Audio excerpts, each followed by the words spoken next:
News 7 Tamil, பொறுப்பும் பொது நலமும்.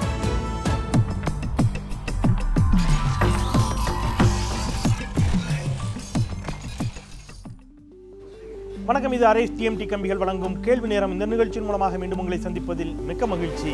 நான் செந்தில். மக்கள் சமூகம் சார்ந்து உங்கள் ஒவ்வொருவருக்குள்ளும் தினமும் ஓடிக்கொண்டிருக்கும் ஆயிரக்கணக்கான கேள்விகளுக்கு விடை காணும் நேரம் இது. அந்த வகையில் இன்றைய கேள்வி நேரத்தில் நாம் விவாதத்திற்கு எடுத்துக்கொண்டிருக்கக்கூடிய பொருளை பார்க்கலாம்.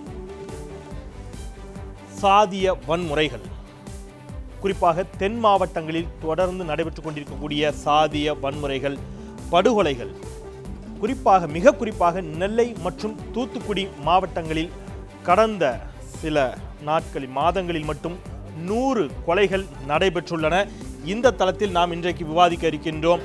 தொடர்ந்து மீண்டும் சாதிய அமைப்புகள் பலம் பெற்றுக் கொண்டிருக்கின்றனவா அப்படிங்கிறதை குறித்தும், சாதிய ரீதியில் ஒன்றுபடக்கூடிய ஒரு முயற்சி, குறிப்பாக தலித் சமூகத்திற்கு எதிராக சாதிய ரீதியில் அமைப்புகள் ஒன்றுபடக்கூடிய ஒரு முயற்சி நடைபெற்றுக் கொண்டிருக்கிறதா, தொடர்ந்து சாதிய அடக்குமுறைகளும் சாதிய ரீதியிலான தாக்குதல்களும் அதிகரிப்பதற்கான காரணங்கள் என்ன, சாதி இரண்டொழிய வேறில்லை என்று சொல்லப்பட்ட நிலையில் சாதியை எதிர்த்து, குறிப்பாக ஆரியம் பார்ப்பனம் என்ற வாதங்களை எல்லாம் முன்வைத்து சாதிக்கு எதிராக திராவிட கலாச்சாரம் மிக அதிகமாக வேரூன்றிய, பகுத்தறிவு கொள்கைகள் வேரூன்றிய தமிழகத்தில் மீண்டும் சாதிய மோதல்கள் அதிகரிப்பதற்கான காரணங்கள் என்ன, தொடர்ந்து திராவிட கட்சிகளின் ஆட்சியில் என்ன முன்னேற்றம் நடைபெற்றிருக்கிறது, காவல்துறை என்ன செய்து கொண்டிருக்கிறது என்பது போன்ற பல்வேறு பரந்துபட்ட தளங்களில் நாம் விவாதிக்க இருக்கின்றோம்.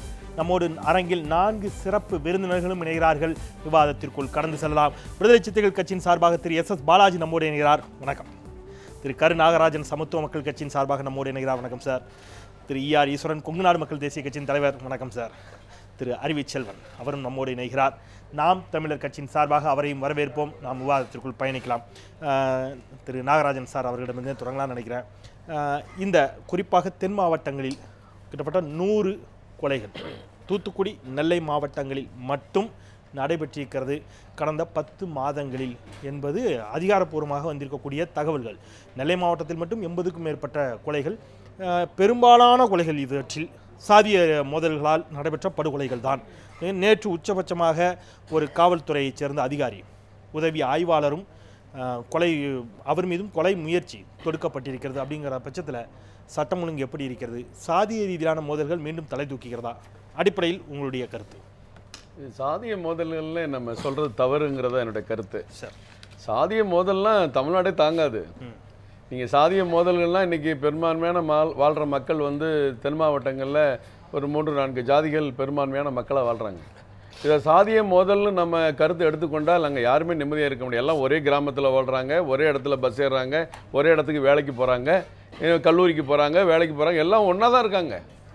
தனிப்பட்ட சில விரோதங்கள், தனிப்பட்ட தகராறுகள், இப்போ கிரிமினல் மர்டர்ஸ்ன்னு பார்த்தீங்கன்னா எத்தனையோ விதமான கொலைகள் இருக்குது. ராபரியில் கொலை பண்ணுறான், கிட்னாப்பில் கொலை பண்ணுறான், கற்பழிப்பில் கொலை பண்ணுறான். இந்த மாதிரி கொலைகள் குரூப் தாக்குதல், கூட்டாக சேர்ந்து வன்முறையில் ஈடுபடுது, இப்படிலாம் நிறைய இருக்குது. இதில் சாதி மோதல்ங்கிறத நம்ம அது ஒரு சாயத்தை பூச வேண்டாங்கிறத என்னுடைய கருத்து. மேற்கொண்டு இந்த கொலைகள் குறிப்பிட்ட இந்த 10 மாதம் தான் நடக்குன்னு நீங்கள் நினச்சிட்டு இருக்கீங்க. இது ஆரம்ப காலத்திலிருந்து நடந்துக்கிட்டு தான் இருக்குது. அதனுடைய அளவீடுகள் கடந்த 8 ஆண்டுகளாக எப்படி நடந்திருக்குங்கிறத என்னால் புள்ளிவிவரங்கள் சொல்ல முடியும். சுற்றுகள் நம்ம அதை விரிவாக விவாதிக்கலாம். சாதிய ரீதியிலான மோதல்களாக இல்லை, பொதுவாக நடைபெறக்கூடிய தனிப்பட்ட காரணங்கள், நிலப்பிரச்சனையாக இருக்கலாம், வேற ஏதோ தனிப்பட்ட காரணங்களால் தான் நடைபெறக்கூடிய தாக்குதல்கள், கொலைகள் என்று எடுத்துக்கொண்டால் ஒரு குறிப்பிட்ட மாவட்டங்களில் மட்டும் அது அதிகமாக நடப்பதற்கான காரணம் என்னங்கிற ஒரு கேள்வியும், வேறு வேறு சமூகங்களுக்கிடையில் நடக்கக்கூடிய தாக்குதல்களாகவும் வேறு வேறு சமூகங்களுக்கிடையே நடைபெறக்கூடிய கொலைகளாகவும் அது இருக்கிறது அப்படிங்கிறதுக்கான காரணங்களும் நிச்சயமாக பேசப்பட வேண்டியதான். நம்ம அடுத்த சுற்றில் அதில் விரிவாக விவாதிக்கலாம். நான் இன்னொன்றையும் சொல்லிட்டு கூட இந்த வாதத்துக்குள்ளே போயிடலாம்னு நினைக்கிறேன். நம்ம 4 பேருக்குமே பேப்பர் கொடுத்துருக்குறோம். ஒரு சிறிய நினைவுபடுத்தல். பொதுவாக இந்த விவாதம் அப்படிங்கிறது அவரவர் நேரத்தில் மற்றவர் குறுக்கிடாமல் போகக்கூடிய விவாதமாகவே நம்ம நடத்திட்டு இருக்கிறோம். மற்றவருடைய கருத்துக்களில் உங்களுக்கு மாறுபாடு இருந்தால் அதை குறித்து வச்சுட்டு உங்களுக்கான நேரத்தில் நீங்கள் பதில் சொல்லுங்கள். எந்த குறுக்கீடும் இல்லாமல் ஒரு விவாதத்தை நம்ம தொகுத்துக்கிட்டு இருக்கிறோம். அந்த வகையில் திரு ஈஸ்வரன், உங்களுடைய அடிப்படையிலான கருத்து இந்த மாதிரியாக, குறிப்பாக தென் மாவட்டத்தில் நடைபெறக்கூடிய காவல்துறை அதிகாரிகள் மாற்றப்பட்டிருக்கிறார்கள், உயர் பதவியில் இருக்கக்கூடிய அதிகாரிகள் மாற்றப்பட்டிருக்கிறார்கள், நீங்கள் எப்படி உணர்கிறீர்கள்? சகோதரர் நாகராஜ் அவர்கள் சொன்ன கருத்தோடு நான் ஒத்துப்போகின்றேன். நடக்கின்ற கொலைகள் எல்லாமே ஜாதிகளுக்கு இடையே இருக்கின்ற பிரச்சனை என்று முத்திரை குத்தப்படுகின்றது. என்னுடைய மிகப்பெரிய சந்தேகம் இதிலெல்லாம் அரசியல் பின்னணி இருக்கின்றது.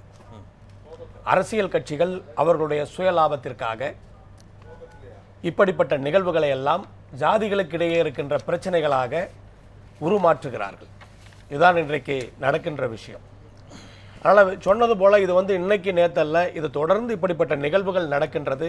ஒரு தனிப்பட்ட பிரச்சனைகளை கூட அதற்கு ஒரு ஜாதி முத்திரையை குத்தி, இப்போ ஏதாவது ஒரு 20 வயதில் ஒரு பெண் இறந்தால் உடனடியாக அதை கௌரவ கொலை என்று அதற்கு முத்திரையிடுவது, அதன் மூலமாக அரசியல் லாபத்தை தேடுவது, இப்படி ஒவ்வொன்றுக்கு பின்னாலும் அரசியல் லாபம் இருக்கின்றது.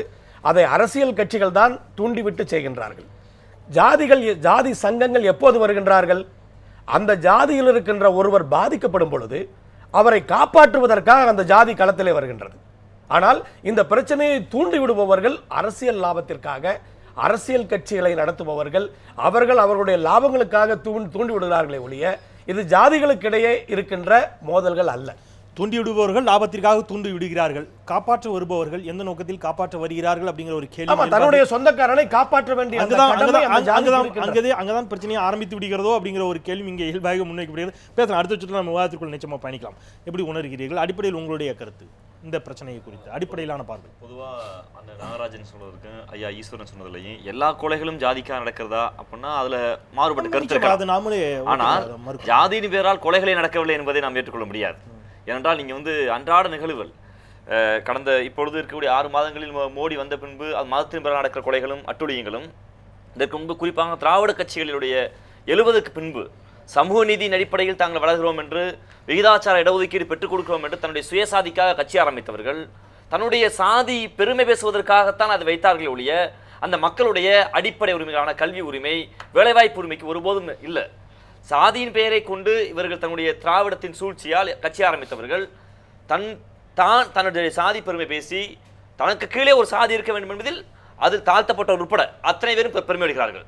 இங்கே இருக்கக்கூடிய பெருமதிப்புக்கூடிய இங்கே கூடிய அதாவது பல்லர் சமூகமாகட்டும், இங்கே இருக்கிற பழைய சமூகமாகட்டும் தனக்கு கீழே ஒரு அடுக்கு இருக்குன்னு ஆசைப்படுகிறார்கள். அதுபோல் பிற்படுத்தப்பட்ட இருக்கக்கூடிய கவுண்டர் சமூகமாகட்டும், கோனார் சமூகமாகட்டும், நாடார் சமூகமாகட்டும் தனக்கு கீழே ஒரு சமூகம் இருக்க வேண்டும் என்ற அந்த மனுநீதியுடைய கட்டுப்பாடை தெளிவாக வைத்துக் கொள்கிறார்கள். ஐயா சொல்வது போல் தன் சொந்த சாதிக்காரன் பாதிக்கப்படும் போது நாங்கள் காவல் நிலையம் போக வேண்டிய கட்டாயம் வருகிறார்.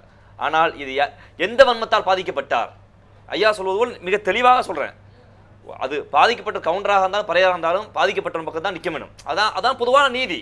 ஆனால் அநீதி செய்யும் பொழுது தன் சொந்த சாதிக்காரன் செய்தான் என்பதற்காக கூட போவதை ஒருபோது ஏற்றுக்கொள்ள முடியாது. நோக்கத்திற்காக ஆதரிக்கிறார்களா, தன்னுடைய சாதிக்காக ஆதரிக்கிறார்களா என்பதை பொறுத்து அதில் நாம கண்டிக்க வேண்டிய அடிப்படையிலான வாதமா இருக்கு. நான் அப்படி எடுத்துக்கிறேன். அடுத்த வச்சு நம்ம விரிவாக வாதிக்கலாம். திரு எஸ்.எஸ். பாலாஜி, அமைப்புகள் தான், சில அரசியல் இயக்கங்கள் தங்களுடைய சுய லாபங்களுக்காக தூண்டி விடுகிறார்கள், அல்லது இயல்பாக நடக்கக்கூடிய கொலைகளையும் இயல்பாக நடக்கக்கூடிய தற்கொலைகளையும் மரணங்களையும் கூட தங்கள் ஆதாயத்திற்காக பயன்படுத்திக் கொள்கிறார்கள் அப்படிங்கிற ஒரு குற்றச்சாட்டை, வலிமையான குற்றச்சாட்டை வச்சிருக்காரு. எப்படி அரசியல் இயக்கங்கள் ஒவ்வொரு இயக்கமும் ஒவ்வொரு கருத்தின் அடிப்படையில் சுயலாபத்தோடு நடைபெறுகின்ற இயக்கங்கள்லாம் இருக்குது. இதெல்லாம் ஒரு புறம் இருக்க, இப்போ சாதிய மோதல் என்று இவர்கள் சொன்னார்கள். இவர்கள் சொன்னது போல் அது சாதிய மோதலாக நாங்கள் பார்க்கல. ஏன்னு கேட்டால் மோதல் என்பதே சம வலிமை கொண்ட இருவர் மோதி கொண்டால் மோதல் என்று வைத்துக் கொள்ளலாம். இது சாதிய ஆதிக்கம், சாதிய அடக்குமுறை ஒடுக்குமுறையாகத்தான் பார்க்கிறோம். இப்போ நடைபெற்ற சம்பவங்களில் இதெல்லாம் நாங்கள் கொடுக்குற புள்ளி விவரம் இல்லை, அரசினுடைய காவல்துறையின் சார்பாக கொடுக்கப்பட்ட புள்ளி விவரத்தின் அடிப்படையில் ஏறத்தாழ இந்த 100 கொலைகளில் 32 கொலைகள் சாதி அடிப்படையில் நடைபெற்றிருக்கின்ற என்கின்ற புள்ளி விவரத்தை கொடுக்கிறார்கள். மற்ற சம்பவங்கள் கூட பெயரளவில் வேறு சில காரணங்கள் இருப்பதாக சொல்லப்பட்டாலும் கூட அதில் கூட சாதி பின்னணி இருக்கிறது என்கின்ற ஒரு இதுவை தான் கொடுத்திருக்கிறார்கள். இதில் இன்னொரு விஷயம் என்னென்னா, இதில் அங்கே கொல்லப்பட்டிருக்கிற அல்லது படுகொலைக்கு ஆளாக்கப்பட்ட அனைவருமே கிட்டத்தட்ட அதில் ஒரு 85-90 விழுக்காடு ஒரு குறிப்பிட்ட சமூகத்தை சார்ந்தவர்களாக இருக்கிறார்கள் என்பதுதான் இதில் இருக்கக்கூடிய செய்தி. ஆக இது நம்ம இன்றைக்கு வெளியில் சும்மா ஒரு தோற்றத்திற்காக சாதி இல்லை என்று சொன்னாலும் கூட சாதியினுடைய ஆதிக்கம் அல்லது அந்த சாதிய ஒடுக்குமுறை அறிவியல் வளர்ச்சிக்கு ஏற்றாற்போல் தீண்டாமை கொடுமைகளும் வளர்ந்து வருகிறது என்பதை தான் நம்ம பார்க்கிறோம். எப்படி ஒரு தெருவுக்குள் நுழையக்கூடாது என்கின்ற ஒரு வடிவம் இருந்ததோ, இன்றைக்கு பேண்ட்லேயே ஜீன்ஸ் பேண்ட் போடக்கூடாது, இல்லை செல்ஃபோன் பயன்படுத்தக்கூடாது, 2 சக்கர வாகனத்தை ஓட்டக்கூடாது என்பது போன்ற தீண்டாமையினுடைய வடிவங்களும் அறிவியல் மாற்றத்துக்கு ஏற்றாற்போல் வடிவம் மாறிக்கொண்டே தான் இருக்கிறது என்பதுதான் என்னுடைய நிலைப்பாடு. ஆக இது எல்லாமே வந்து சாதிய ஆதிக்கத்தின் வெளிப்பாடாகத்தான் இந்த கொலைகள் நடந்திருக்கிறது. பார்க்கணும் திரு நாகராஜன் அவர் ஒரு விஷயத்தை முன்வைக்கிறார். காலத்திற்கு ஏற்றவாறு இது மாறி இருக்கிறது, ஆதிக்கத்தினுடைய வெளிப்பாடு அப்படிங்கிற பட்சத்தில் இந்த சாதிய அடக்குமுறைகளுக்கு இங்கே இருக்கக்கூடிய எல்லா பிற்படுத்தப்பட்ட மிகவும் பிற்படுத்தப்பட்ட சமூகங்களும் ஒரு காலத்தில் உட்படுத்தப்பட்டவர்கள் தான். மிக கொடூரமான சாதிய அடக்குமுறைகளுக்கு உள்ளாக்கப்பட்ட சமூகங்கள் தான் இன்றைக்கு பல போராட்டங்களுக்கு பிறகு அவர்கள் இன்றைக்கு ஓரளவிற்காக கல்வி வேலைவாய்ப்பில் முன்னுரிமை பெற்று மேலே வந்திருக்கிறார்கள். இந்த இடத்துல அவர் இன்னொரு விஷயத்தை சொல்றாரு, பிற்படுத்தப்பட்ட சமூகமாக இருக்கக்கூடியவர்கள் கூட தங்களுக்கு கீழ் அந்த சாதிய படிநிலைகளின் கீழ் இருக்கக்கூடிய சாதிகளை ஆதிக்கம் செலுத்தக்கூடிய மனநிலையில் இருக்கிறார்கள் அப்படிங்கிற ஒரு வாதத்தை வைக்கிறார். அவரும் அதைத்தான் சொல்றாரு. இதை ஒத்துக்கிறீங்களா? அதுதான் இந்த மாதிரியான நான் வந்து கடுமையா மறுக்கிறேன். நீங்க தீண்டாமை ஜாதி ஆதிக்கம்லாம் தென் மாவட்டங்கள் எந்த ஊர்ல இருக்கு நீங்க சொல்லிட்டீங்கன்னா நீங்க சொல்றதை நான் ஒத்துக்கிறேன். அங்க வந்து எதுவுமே இல்ல, எல்லாம் படிக்கிற மாணவர்கள் இல்ல. நீங்க தென் மாவட்டம் மட்டும் சொல்றீங்களா இல்ல வட மாவட்டம்? நீங்க தென் மாவட்டத்தை மட்டும் தான் பேசிட்டு இருக்கீங்க. நான் எல்லாம் தமிழ்நாடு மொத்தமும் சேர்க்கிறேன். கொலை ரெண்டு விஷயமா எடுத்து பேசுறேன். தென் மாவட்டத்தில் அதிகமாக கொலைகள் நடைபெற்றுக் கொண்டிருக்கின்றன. ஒன்று, தமிழகம் முழுவதும் இன்னும் நான் அதனால தான் அறிமுகப்படுத்துகின்ற பொழுது அது ஒரு பிரீஃபா சொன்னேன். தமிழகத்தில் இத்தனை ஆண்டு காலமாக திராவிட கட்சிகள் ஆட்சி தென் மாவட்டத்தை மட்டும் நீங்க சொல்றதுனால நான் சொல்றேன், வட மாவட்டங்கள்லையும் சரி எந்த சாதி யாரை ஆதிக்கம் செய்வாங்கிறத நீங்க ஏதாவது ஒரு சம்பவத்தை சொல்லலாம். இந்த ஊர்ல இவன் வந்து இந்த பையன் வந்து யாருன்னு தெரிஞ்சுட்டு அவன் சிறுநீரை கழிச்சான்னா அவனுக்கு தக்க தண்டனை கிடைக்கும். அவன் யாரு எந்த எண்ணத்துல எந்த கொடூரமான எண்ணம் படைச்சா, அப்படி எண்ணம் படைச்ச யாரும் தமிழ்நாட்டில் இருக்கக்கூடாது. ஜாதிகள் இல்லையடி பாப்பாங்கிறத நம்ம படிச்சுக்கிட்டே தான் இருக்கோம். ஆனா இப்ப படிக்கிற இளைஞர்கள் ஜாதி உணர்வு குறையறதுக்கு பதிலா பல ஊர்கள்ல ஒவ்வொருத்தனும் கையில ஒரு இது கட்டிருக்கான்.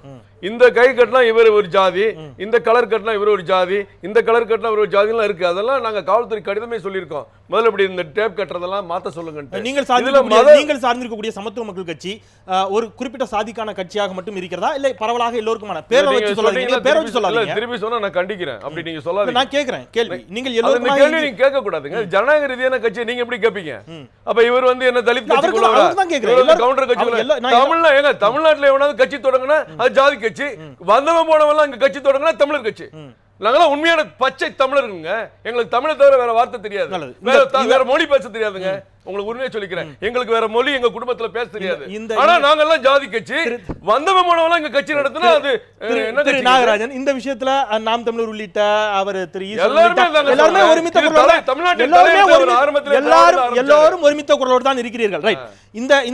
இந்த மேடையில் நடைபெறக்கூடிய எல்லா விவாதங்களிலும் ஒரு ஹிந்து அமைப்பை சேர்ந்து வரக்கூடிய நான் சொன்ன கருத்தை மீண்டும் நீ சொல்வதன் மூலம் தமிழக மக்களுக்கு பதிய வைக்கிறேன்.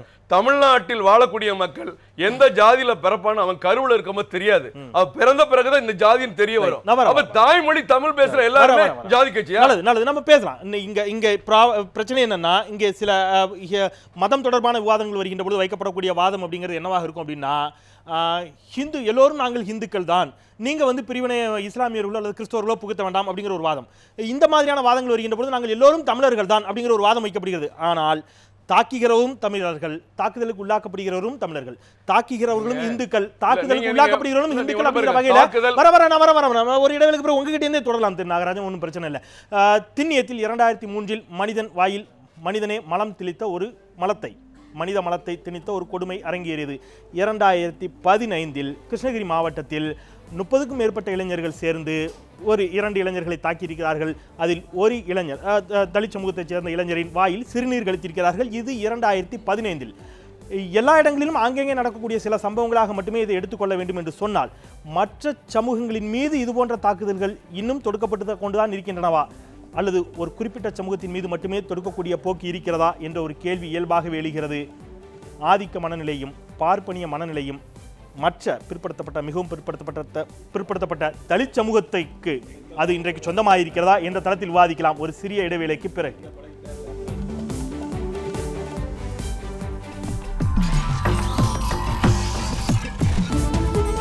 நியூஸ் 7 தமிழ், பொறுப்பும் பொது நலமும்.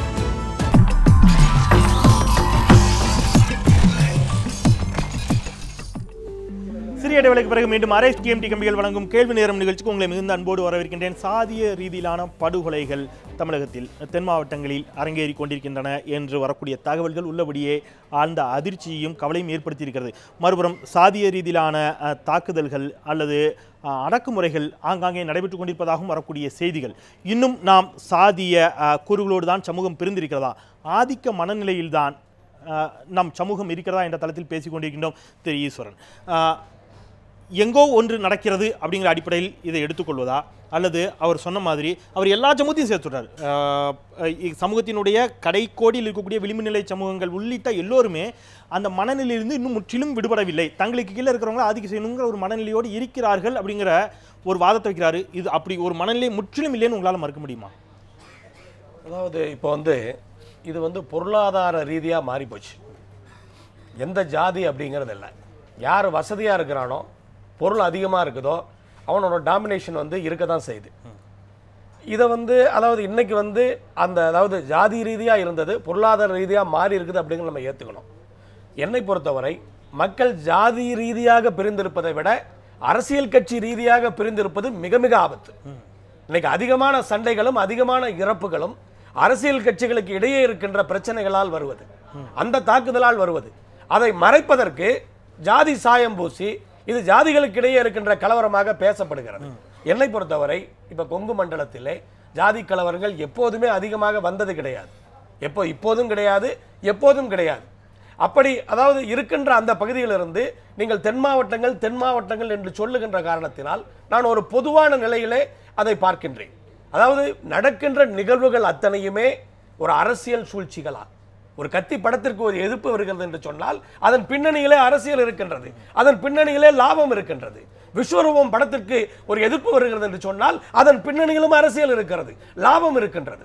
இதைத்தான் இன்றைக்கு அதாவது பல இடங்களிலே இதற்கு ஒரு ஜாதி முத்திரையை குத்தி அதற்கான ஒரு டைவர்ட் பண்ணிடுறாங்க. இதை அதாவது எப்படி அப்படின்னு சொன்னா சகோதரர் நாகராஜ் அவர்கள் சொன்ன மாதிரி தமிழ் பேசுறவங்க எல்லாம் ஏதாவது ஆரம்பிச்சா அதுக்கு ஒரு முத்திரையை குத்தி மக்கள் மத்தியில இது ஒரு ஜாதி இயக்கம் இருக்கதான் செய்யும். நான் கொங்கு மண்டலத்தில் கட்சி நடத்துறோம், எல்லா சமுதாயத்தை சார்ந்தவர்களும் கட்சிகள் இருக்கிறார்கள், ஆனால் கவுண்டர்கள் அதிகமாக இருக்கிறார்கள். கொங்கு மண்டலத்தில் திமுகவா இருந்தாலும் அதிமுகவாக இருந்தாலும் அதிகமாக இருக்கின்ற சமுதாயத்திலே நீங்களே விரிவா பதிவு பண்ணுங்க. மற்ற பொதுவாக இருக்கக்கூடிய கட்சிகளில் நீங்கள் சார்ந்திருக்கக்கூடிய சமூகத்திற்கு உரிய பிரதிநிதித்துவம் தரப்படவில்லை, அல்லது உங்களுடைய கோரிக்கைகள் நிறைவேற்றப்படவில்லை, உங்களுடைய உரிமைகள் மீட்டெடுக்கப்படவில்லைங்கிற பட்சத்தில் உங்களுக்காக தனியாக இயக்கம் கண்டால் கூட அது தவறு இல்லை அப்படிங்கிறத மாற்று கருத்து இல்லை, அது ஏற்றுக்கொள்ளப்படக்கூடிய ஒன்று புரிஞ்சுக்கங்க. அதாவது இந்த நாட்டிலே ஜாதி ரீதியான இடஒதுக்கீடுகள் இருக்கின்ற வரை ஜாதிகளை ஒழிப்போம் என்று பேசுவதெல்லாம் பித்தலாட்டம். ஆனால் அந்த இடஒதுக்கீடுகள் இருக்கின்ற வரை அந்தந்த ஜாதி அவர்களுக்குரிய இடஒதுக்கீட்டுக்காக போராடத்தான் செய்வார்கள்.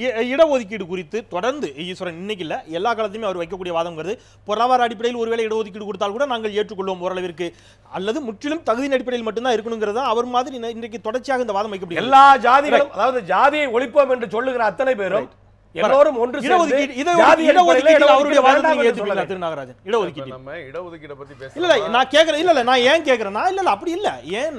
சாதி இன்னமும் கட்டமைக்கப்பட்டிருப்பதற்கு காரணமே இடஒதுக்கீடு தான் அப்படிங்கிற ஒரு ஸ்ட்ராங்கான வாதத்தை வைக்கும் போது அந்த வாதத்தில் நீங்கள் உடன்படுகிறீர்களா மட்டும் தான் கேட்கிறேன். நீங்க விரிவா போனா உடன்படுகிறீர்களா இல்லையா? நான் விட்டு போயிடுறேன். இல்ல இடஒதுக்கீடுங்கிறத இப்ப உடனடியா நம்ம மறுக்கிற சூழ்நிலையில இல்ல, இன்னும் நம்ம அதுக்கேற்ற காலகட்டம் அதுதான் கேட்கிறேன். நீங்க இப்ப அவர் ஒரு வாதத்தை வைக்கிறாரு, எல்லா பிரச்சனைக்கு பின்னும் ஒரு அரசியல் மயப்படுத்தப்பட்ட ஒரு விவகாரத்தை நம்ம பார்க்க நேரிடுகிறது, அந்த அரசியல் காரணங்கள் தான் அவர்கள் முதல் சுற்று வச்ச அதே வார்த்தை வேற சில உதாரணங்களோட அவர் வைக்கிறார். நீங்க உங்களுக்கு கேள்வி போற முன்னாடி முதல்ல அண்ணன் நாகராஜன் ஐயா ஈஸ்வரன் சொன்னதுக்கான பதில் சொல்ல விரும்புறேன்.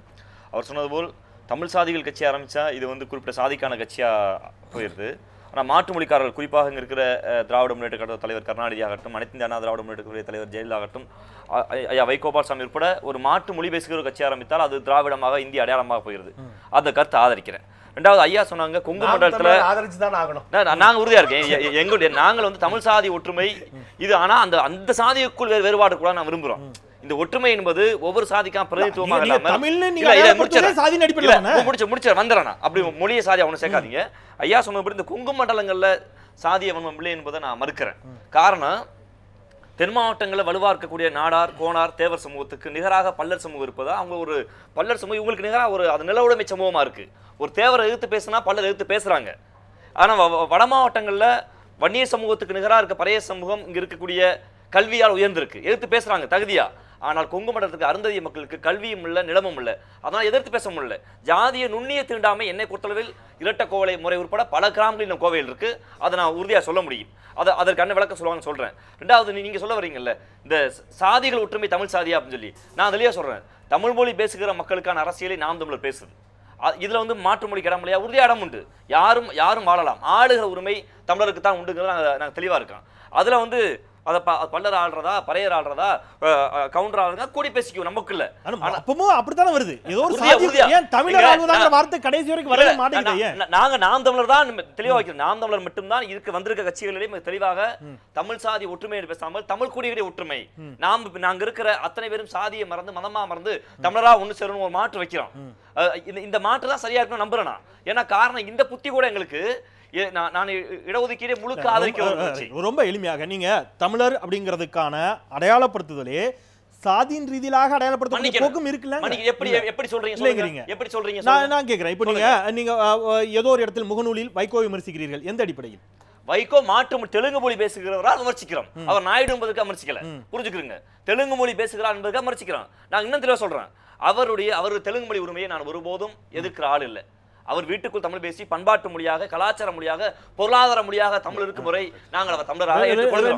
ரெண்டு விஷயம். ஏதாவது ஒரு இடத்தில் எங்காவது நான் வைகோ தூக்கி பிடிக்கணுங்கிறதால நான் சொல்லிடுறேன், அருந்ததிய சமூகத்தையும் மக்களையும் சேர்த்து சொல்றேன். இங்க தெலுங்கு அப்படிங்கிற ஒரு விஷயத்தை முன்னிறுத்துகின்ற பொழுது அவர்கள் எந்த இடத்தில் தங்களை தெலுங்கர்களாக அடையாளப்படுத்தி இருக்கிறார்கள். நீங்களாகட்டும், எல்லாரும் பேசக்கூடிய மக்கள் சமூகம் சார்ந்த பிரச்சனைகள் எல்லாம் அவர்களும் சேர்ந்து போராடி. ஒரே உதாரணம், தேசிய முற்போக்கு திராவிட கழகத்துடைய தலைவர் மரியாதைக்குரிய விஜயகாந்த் அவருடைய தாய்மொழி தெலுங்கு. நாங்க அவரை பார்க்கல. ஆனா அவர் ஆண்டாளர் ஒரு கல்லூரி ஆரம்பிக்கும் போது அங்க இருக்கக்கூடிய மொழி சிறுபான்மை கல்லூரி ஆரம்பிக்கிறாரு. அதான் சிக்கல்களுக்கு. சரி, ரைட். நீங்க மொழியாகத்தான் பிரித்து பார்க்கிறீங்க. நீங்க தமிழர்களாகத்தான் நாங்கள் அடையாளப்படுத்தப்படுகிறோம். ஒரே கேள்வி, சாதி மறுப்பு திருமணத்தை இந்த தமிழர்களுக்குள் நீங்கள் சொல்லக்கூடிய இந்த சாதி ஆதரிக்கிறோம், தமிழ் சாதி நாங்க ஏத்துக்கிறோம். நாங்க ஐயா சொன்ன மாதிரி அவர் சொன்ன இடஒதுக்கீடு இது முடிச்சிடுறேன். ஐயா சொன்னாரு, அது ஒரு கருத்தை ஆதரிக்கிறேன்.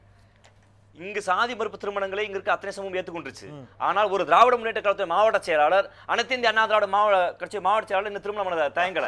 இது திராவிட கட்சியுடைய வெற்றியா தோல்வியான தெரியல. இங்க இருக்கக்கூடிய முதலியாருக்குள்ள கவுண்டர்கள் திரும்ப நடக்குது, நாடாரும் கூட திரும்ப நடக்குது. ஆனால் ஏதோ ஒரு இடத்துலயாவது அனைத்து இந்திய அண்ணா திராவிட முன்னேற்ற கழகத்துடைய மாவட்ட தலைவருடைய மகனுக்கு திராவிட முன்னேற்ற கழகத்துடைய தலைவருடைய மாவட்ட தலைவருடைய மகனுக்கு திருமணம் நிரூபிங்க.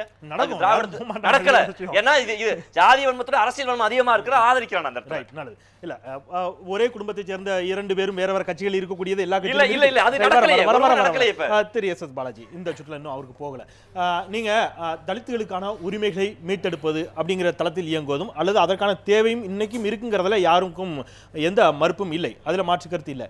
இப்போ தென் மாவட்டங்களை குறிப்பிட்டு சொல்லணும்னு சொன்னா நாடார் சமூகம் ஒரு காலகட்டத்தில் கல்வி அறிவு பொருளாதாரத்தில் மிக மிக மிக பின்தங்கிய நிலையில் இருந்தவர்கள். தோற்சிலை போராட்டம் உள்ளிட்டவற்றை நடத்தி இன்றைக்கு கல்வி பொருளாதாரம் ரீதியாக மிகப்பெரிய அளவிலே அவர்கள் ஒரு சமூகத்தில் ஒரு இடத்தை பிடித்திருக்கிறார்கள். அப்படிங்கிற பட்சத்தில் அவர்கள் தேர்ந்தெடுத்த வழி அப்படிங்கிறது ஒரு ஒற்றுமையாக ஒரு பொருளாதார பலத்தோடு இயங்கக்கூடிய கல்வி அறிவை பற்றி இயங்கக்கூடிய அந்த வழிமுறையை தலித் சமூகம் இன்னும் பின்பற்றவில்லை அப்படிங்கிற ஒரு வாதம் தொடர்ந்து வைக்கப்படுகிறது. இதை முற்றிலும் உங்களால் மறுக்க முடியுமா?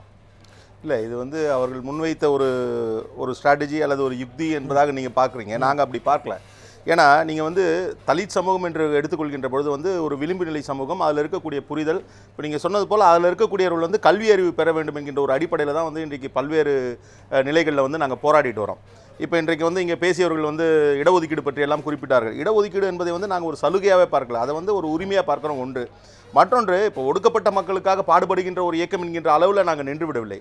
ஒடுக்கப்படுகிறவர் எந்த நிலையிலிருந்து யார் ஒடுக்குதலுக்கு ஆளானாலும் அவர்களுக்காக குரல் கொடுக்கின்ற ஒரு இயக்கமாகத்தான் இருக்கும். அது வந்து தொடர்ந்து அந்த நிலையில் தான் செயல்பட்டுருக்கோம். இப்போ சமீபத்தில் கூட உயர்நீதிமன்றத்தில் இருக்கக்கூடிய நீதிபதிகள் நியமனத்தில் கூட நாங்கள் வந்து தலித்து சமூகத்திற்கு மட்டும் இடஒதுக்கீடு வேண்டும் அல்லது வந்து பிரதிநிதித்துவம் வேண்டும் என்று சொல்லவில்லை. அங்கே வந்து இருக்கக்கூடிய மறுக்கப்படுகின்ற உரிமை மறுக்கப்படுகின்ற எந்த சமூகமாக இருந்தாலும் அவர்களுக்கு வேண்டும் என்று சொன்னோம்.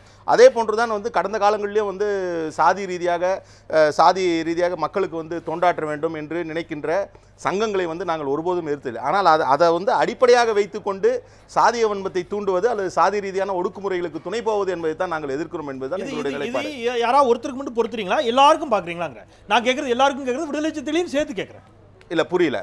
இல்ல இந்த சாதிய ரீதியாக வன்மத்தை தூண்டுவது அப்படிங்கிறது இதுல விடுதலை சிறுத்தைகளையும் இணைத்து சொல்லுகிறீர்கள். கண்டிப்பாக நாங்கள் ஒருபொழுதும் வந்து அது போன்ற ஒரு நிலைக்கு இல்லை அது போன்ற ஒரு இதுக்கு நாங்கள் வந்து என்றைக்குமே வந்து உறுதுணையாக இருக்க மாட்டோம். எங்களை பொறுத்தவரை வந்து ஒட்டுமொத்த சமூகத்தினுடைய அமைதியான இன்றைக்கு கூட நாங்கள் வந்து சேலத்தில் கல்வி உரிமை மாநாடு நடத்துகின்ற பொழுது ஒடுக்கப்பட்ட மக்களுக்கு கல்வி உரிமை வேண்டும் என்று கேட்கவில்லை. அனைத்து மக்களுக்குமே வந்து ஆரம்ப கல்வி முதல் ஆராய்ச்சி கல்வி வரை இலவசமாக வேண்டும் என்கிற முழக்கத்தை விஷயம். இது இவ்வளவு டீப்பா நான் போகணும்னு எதிர்பார்க்கல. இருந்தாலும் அவர் சில வாதங்களை நான் வச்சதுனால நான் அதுக்குள்ள போறேன். நீங்க தலித் அப்படிங்கிற வார்த்தையை பயன்படுத்துவதாக சரியாக இருந்தால் தென் மாவட்டங்களில் இருக்கக்கூடிய தலித் சமூகத்தைச் சேர்ந்த ஒரு குறிப்பிட்ட பிரிவினருக்காக கிருஷ்ணசாமியும், வட மாவட்டங்களில் பெரும்பான்மையாக இருக்கக்கூடிய ஒரு தலித் சமூகத்தைச் சேர்ந்தவர்களுக்காக திருமாவளவனும், அருந்ததிய சமூகத்திற்காக வேறு சில தலைவர்களும் போராடக்கூடிய தேவை ஏன் வருகிறது அப்படிங்கிற ஒரு கேள்வி. இல்ல ஒரு நிமிஷம், ஒட்டுமொத்த தமிழர்களுக்கான தலைவராக வந்து தன்னை பறைசாற்றிக் கொள்கின்ற கருணாநிதியாக இருக்கட்டும் அல்லது மதிப்புக்குரிய ஜெயலலிதாவாக இருக்கட்டும் அல்லது வந்து வேற எந்த தலைவராக இருக்கட்டும், ஒட்டுமொத்த சமூகத்தினுடைய தமிழர் இனத்தினுடைய தலைவராக தங்களை வந்து வெளிக்காட்டி கொண்டாலும் அவர்கள் பின்னால் அணிதிரள்களை வைத்து தான் வந்து அவர்கள் வந்து இயக்கம் நடத்த முடியும். இப்போ நாங்கள் வந்து எங்களுடைய தலைவர் வந்து தன்னை அடையாளப்படுத்தி கொண்டிருக்கார். ஒடுக்கப்பட்ட மக்களுக்காக, இன்னும் சொல்ல போனால் ஒடுக்கப்படுகின்றவர்கள் யாராக இருந்தாலும் அவர்களுக்கு தலைமை ஏற்கின்ற ஒரு தலைவராக தன்னை அடையாளப்படுத்தி கொண்டிருக்கார். அவருக்கு பின்னால் வந்து இணைகிறவர்கள் வந்து எல்லாரும் கண்டிப்பாக வந்து இணைந்து விட வேண்டும் என்று எதிர்பார்ப்பது நியாயம் இல்லை. ஆனால் இன்றைக்கு வந்து மிகப்பெரிய ஒரு மாற்றமாக தென் மாவட்டங்களில் கூட வந்து நாங்கள் வந்து எங்களுடைய இயக்கத்தினுடைய வலிமை வந்து மிக அதிகமாக இருக்கிறது என்பதுதான். ஒரு சிறிய இடைவேளைக்கு பிறகு திரு நாகராஜன் உங்களிடமிருந்து தொடங்குகிறேன். ஒரு சிறிய இடைவேளைக்கு பிறகு சாதிய கூறுகள் இன்னும் பின்னி பிணைந்து இருக்கிறது என்று சொன்னால் இதில் இரண்டு திராவிட கட்சிகளும் என்ன செய்தன அப்படிங்கிற ஒரு கேள்வியும், சட்டம் ஒழுங்கு குறித்த ஒரு பார்வையோடும், காவல்துறை அதிகாரிகள் மாற்றப்பட்டிருப்பது இது மட்டுமே இது போன்ற வன்முறைகளுக்கு தீர்வாகி விடுமா என்ற ஒரு வாதத்தையும், சமூகத்தில் என்ன மாதிரியான மாற்றங்கள் ஏற்பட வேண்டும், அது எங்கிருந்து தொடங்கப்பட வேண்டும், இந்த தளத்தில் விவாதிக்கலாம் ஒரு சிறிய இடைவேளைக்கு பிறகு.